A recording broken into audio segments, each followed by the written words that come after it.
কাঁচা হলুদ কিংবা গুঁড়ো হলুদ দুটোরই ব্যবহার ব্যাপক। খাবার রং করার উদ্দেশ্যেই প্রধানত এর ব্যবহার হয়ে থাকে তা কিন্তু না। শারীরিক বিভিন্ন প্রয়োজনেও হলুদের জুড়ি মেলা ভার।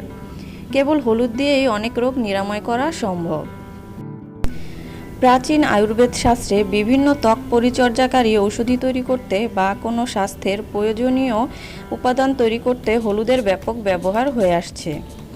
গবেষণায় দেখা গিয়েছে হলুদে রয়েছে প্রচুর পরিমাণে অ্যান্টিঅক্সিডেন্ট, অ্যান্টিভাইরাল, অ্যান্টিফাঙ্গাল উপাদানসমূহ। এগুলি শরীরের রোগ প্রতিরোধ ক্ষমতাকে বাড়িয়ে স্বাস্থ্য রক্ষায় সহায়তা করে। আসুন তাহলে জেনে নেই হলুদ আমাদের স্বাস্থ্য রক্ষায় ও রূপচর্চায় কীভাবে গুরুত্বপূর্ণ ভূমিকা পালন করে থাকে। হলুদে রয়েছে কারকিউমিন নামক উপাদান, যা যে কোনো প্রদাহের বিরুদ্ধে লড়াই করে আমাদের স্বাস্থ্য রক্ষা করে।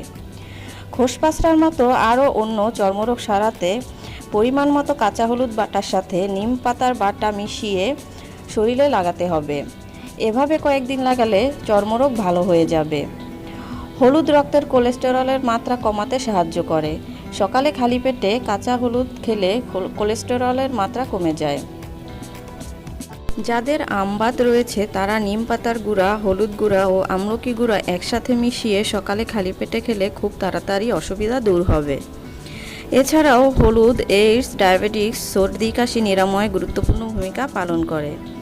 ওজন কমাতেও হলুদের ভূমিকা রয়েছে। হলুদ যে শুধুমাত্র শরীরের জন্য উপকারী তা কিন্তু নয়, ত্বকের জন্যও অনেক উপকারী। হলুদ মুখের রং উজ্জ্বল করে। কাঁচা হলুদ মসুর ডাল বেটে দুধের সাথে মিশিয়ে মুখে লাগালে ত্বক ফর্সা হয়। যাদের মুখে ব্রণ ও দাগ রয়েছে তারা সকালে খালি পেটে কাঁচা হলুদ ও নিমপাতা আখের গুড়ের সঙ্গে মিশিয়ে খেলে ব্রণ সেরে যায় এবং ব্রণের দাগ অনেকটা কমে যায়।